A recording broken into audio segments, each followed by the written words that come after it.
before you actually got born again or before you started your walk with God.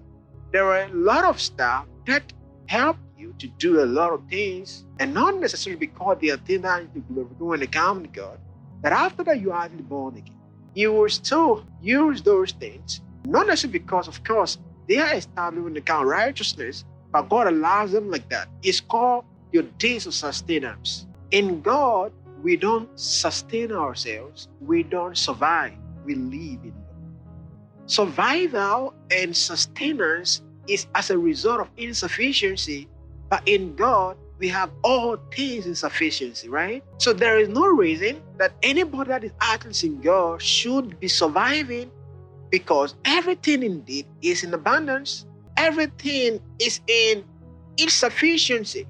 But once you begin to walk with God, you'll be running on what you call survival, or you'll be running on what we call sustenance.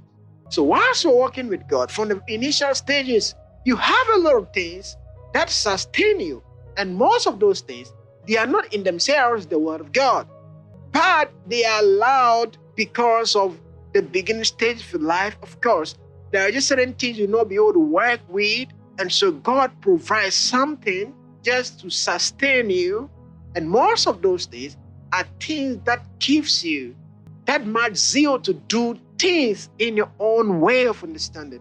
Not necessarily because it's established on the precepts of the Spirit concerning that particular vision that you are pursuing in God, actually.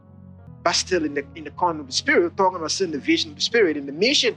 Now, all of this stuff, because God has allowed it, all of them have been taken notice of, and God gives all the maximum credit to all of them because He allowed it to be so like that. Just that it is for sustenance. God doesn't expect you to be living on it for the rest of your life.